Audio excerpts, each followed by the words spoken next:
Welcome back, everybody. Another exciting video in our Blue Glow Electronics series on repairing, restoring, servicing, all sorts of electronics, but mostly audio gear related. I do a good bit of servicing of audio equipment on the side. Got a normal day job and I do this part-time at night and on the weekends, but hey, we've got about 6 or so inches of snow outside right now, so couldn't make it to work, so I thought I'd use my lunch hour here today to make a video. Let's talk a little bit about this unit. It's got some history to it. So I picked this up about 3 or 4 years ago at a flea market, basically. And the guy I got it from kind of had a sad story associated with it. He basically told me that it was his brother's. And his brother had passed away in Vietnam in the war. And he had bought this unit overseas, I guess at the commissary or whatnot, and had basically been listening to it, using it there in Vietnam. And when he passed away, it basically got boxed up, mailed back to the United States, got put into his parents' attic, and had basically been sitting there for the last 30 years. So I bought it off of him. It's in, I'd say, pretty good condition, as you can see, but it was in need of some service. Basically, the thing had been sitting unused for, I guess, going on over 45 years, and it needed capacitors replaced in it and the typical normal restoration. So I did pretty much a full restoration on the unit. This is a Sansui 1000A, which is an all tube based unit. They're notorious for the capacitors that were used in them, and there are lots of them, electrolytics, going bad. It was just the brand that got used didn't hold up very well over time, and so you know, it kind of needed an overhaul. This little headphone jack's not original. This is what the unit pretty much came looking like from the factory. As you can see, it cleaned up really nice. Beautiful unit when I got done with the restoration. At any rate, I can't remember now. I either traded it off or sold it to a friend of mine out near Las Vegas in Nevada. Maybe I think he's actually in Phoenix, but not too far from there. And he used it for a year or so, but he's had some problems with the outputs cutting out, speaker terminals. So don't know if it's a physical thing or maybe something electronics, but I told him if he would ship it back to me, I would repair the thing for free and basically ship it back to him. So we're going to dig into it and figure out what's wrong today. Still got that SAE amplifier on the bench over here waiting on some parts. So I might have to move it as I work on this thing. But that's what we're going to dive into today, and we'll keep you informed as we go along. Okay, got the top off this thing. I think you can see up here I serviced this thing on 8/24/2013. So been a little while, but thing's got some really good tubes in it. You know, your typical 7591 output tubes here. Things looking pretty good. So got to figure out what's up though. Like I say, it was really these speaker terminals on the back where we were struggling a little bit, I believe, but we'll figure it out as we get into it. I'm going to get the bottom off of it. Just thought I'd show you the inside of it a little bit. All right, got the bottom cover off. As you can see in here, you know, pretty much every capacitor here inside of this thing, electrolytics and the coupling capacitors throughout this entire unit. You know, no electrolytics here, and like I said, coupling capacitors in various places throughout this whole thing. I had recapped the entire unit. So it should be a pretty nice unit at this point. I'm going to dig into it a little bit though and find out what actually went wrong here, or where we're losing the audio cutting out on the outputs a little bit. I'm going to get it on the bench, hook it up, plug it in, and see what we can find.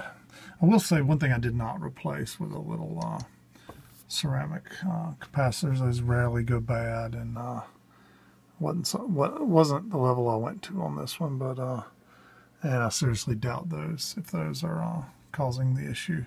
They're typically used for noise rejection, kind of bypass type stuff, not circuit signal path capacitors per se. You can see we've got the speaker wires, the minus to the plus here, and right and left, and kind of feed up here. Connect into my normal connectors, which then kind of feed upwards into the, I don't know what to call my little audio breakout box, but you've probably seen it in other videos. It's my dummy load setup. Two 8 ohm, 250 watt resistors, large Dale resistors inside of there. And then I've got BNC output, so I can flip between actually going up to the speakers up here, or you know, to the dummy load internally, both for left and right channels, and then I can determine which channel I'm actually measuring on the BNC outputs here, if that makes sense. So we've got this hooked up, going to get a little bit of audio going into it, and I'm going to let this thing, I'm going to turn it on and leave it on for hours, because my buddy basically said, hey, it doesn't happen all the time, doesn't happen right away, kind of does it intermittently. And so anybody that's ever worked on vehicles or electronics or anything, you know good and well intermittent issues are the toughest ones to solve. Alright, got the vent unit all hooked up on the bench here. Got a cable coming out of the back, the auxiliary port actually going up here into the B&K, basically function generator. Got about 850 hertz tone right now coming out of this thing. And we're going to turn this thing on.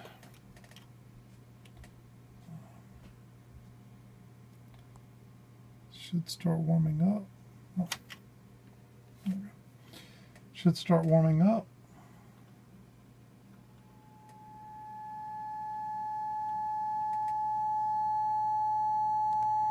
Not sure if you can hear that or not, but sounds pretty good just sitting there. However,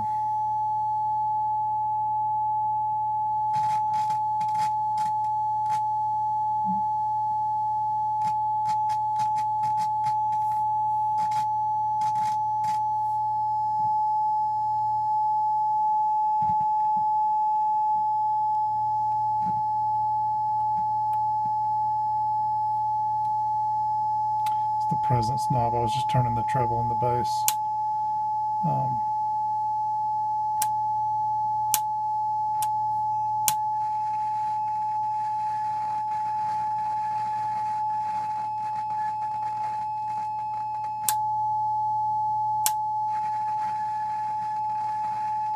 A lot of noise with that off. Speakers off. High filter doesn't seem to have anything. Low filter doesn't really seem to change much. This presence,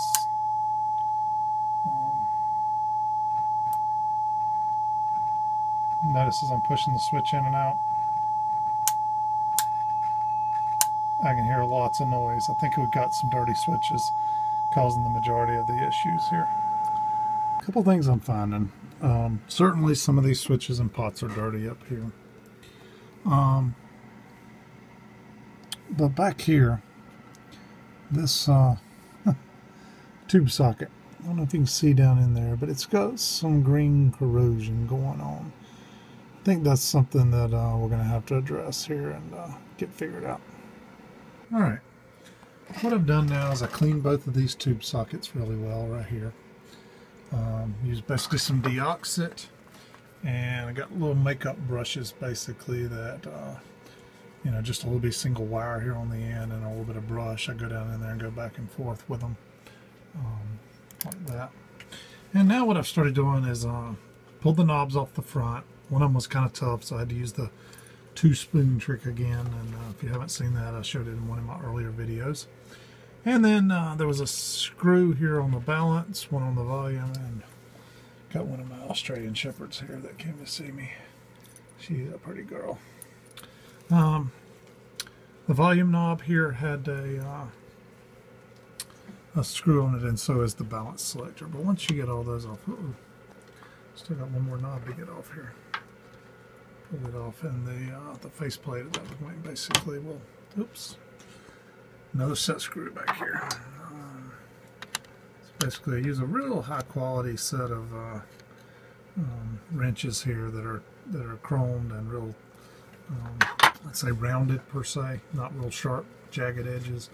So I never end up scratching anything that way. But and let me get this little washer off here with it. But basically at that point, this faceplate pulls off, and I'm going to put it over here to the side. But now I can get down inside that switch that was causing some noise. Because from the back side, and I don't know how well you can see this, so if I can get to it right here. Spin this around a little bit. You can see the back of the switches down in here, but there's really no openings to spray anything inside of. So I had to kind of get to the front of the switch where I can actually get inside of these things. All right, we have now, I'm just still working these things a little bit. I like to keep working them for a while, let this stuff soak in really well. But I basically used the Oxit D5 inside of these things and got them to where they're cleaned up a little bit. I will tell you, these switches are historically known for causing issues on Sensui units. Matter of fact, I've got some spare ones in there from a previous unit years ago that I dissected, and I saved these just for that purpose. But okay, we're going to turn it on and give it a try and see if this has helped anything. Just doing a little bit more inspecting here before I got too far, and I'm going to show you something I found that very well could be the culprit here. If you notice, this knob here is the balance control, and it's really good and tight. I can't wiggle it back and forth. The screw nut here is really tight. However, when I come around and turn this knob, do you see the movement here happening on the back side? If you'll notice, this little notch right here, this little notch right here, this thing is it's coming apart here. So let me get it out of the unit and I'll show you a little more. Yeah, let's see if we can see this now. I want you to watch this little space right here. It's a gap. I want you to watch when I push on the front and back of this thing. You can see here how this unit, huge gap there. Basically these pins are not bent over. So I don't know if this thing's been like this from the factory, or maybe somewhere along the way somebody had serviced it, which I don't think so based on the story. But yeah, you see how these others wrap over here in this little spot extremely tightly and pull that thing snug. You can see how these are kind of bent out a little bit, not holding it tight. Keep in mind, the way the audio works on this thing, audio typically comes into the center wiper here, and then goes back out one of these other pots, and then it kind of crosses over and does it on the other side for the left channel. And so, if this thing's not making a good connection, you're basically cutting out audio at some point.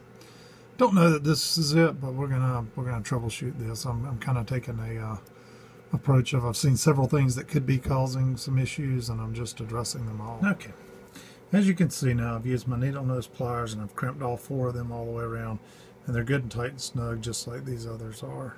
Holding the wafer back into the socket properly. So I got to tighten this up, but I'll show you here. Get this on here good and tight.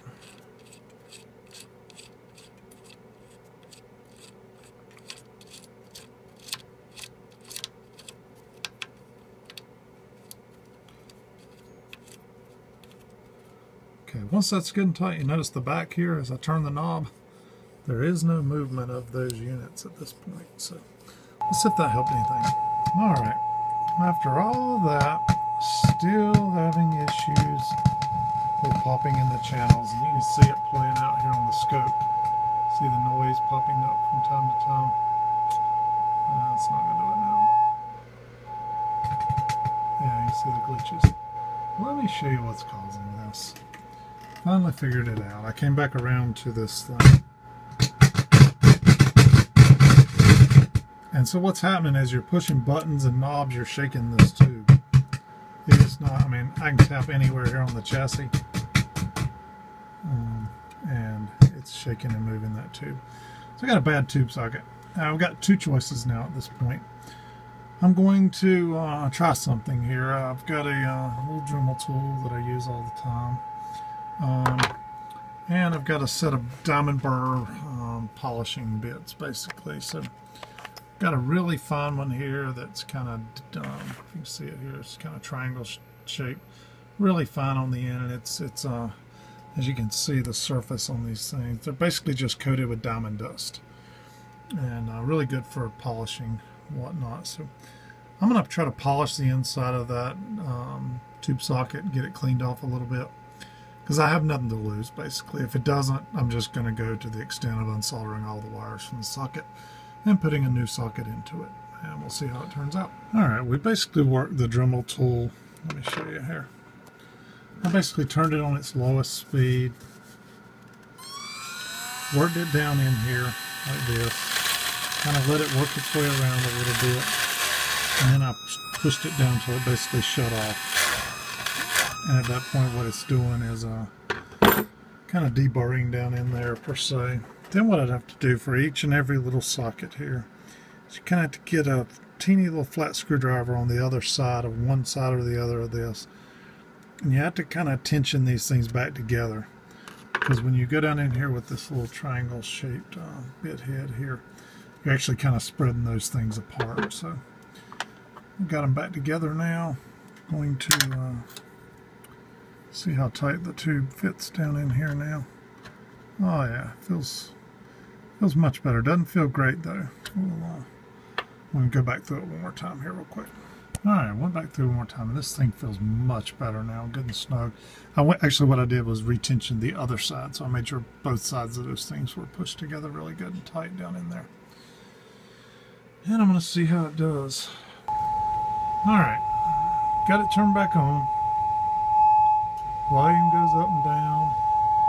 Nice clean sine wave here. No matter what I do with the treble, the bass, the balance, doesn't affect it. Switches really don't affect it now. As you can see, tapping really doesn't affect it now. I believe we have this puppy solved. It's crazy how many things it could have been here. I mean, remember this balance pot was kind of coming apart. Glad we caught that. Thought maybe that was it, but maybe it wasn't. Thought maybe these clean switches were dirty, because when you flipped them, you certainly heard the popping. But what was happening is you were basically shaking the unit, causing that tube back here to vibrate a little bit and causing issues. And so now we've kind of got this thing rock solid. Really not hearing any noise at all. I'm gonna leave it sitting back here running just like this with a little low 850 hertz tone in the background. I've heard the 1 kilohertz tone so much. Every once in a while I change it just a little bit to give my ears something a little different to listen to. But yeah, the tubes are running cool back here. I can touch the tops of them. They're not burning me. Things biased right. Pretty good and solid. Like I say, I tap on the thing now, not getting any noise, and sure enough, I believe we've got it fixed. I'll put this thing back together and get it back to my buddy. I hate that's what it was. I probably should have caught that the first time around, that tube socket was kind of corroded, but honestly it didn't give me any issues at that point in time. Could have just been in shipping it to him. The tube got moved around a little bit, and it could be a little bit of, corrosion grew along the way or something there. And this is kind of what happens with 50-year-old electronics. Stuff creeps up on you. It's beautiful stuff, sounds amazing, looks amazing, but it's not low maintenance typically. You have to get these things serviced from time to time. It's just like an old car. They typically need more service than a new one. Alright, I'm going to wrap this one up, and hope everybody enjoyed it and saw what actually fixed this unit in the end. We'll see you next time.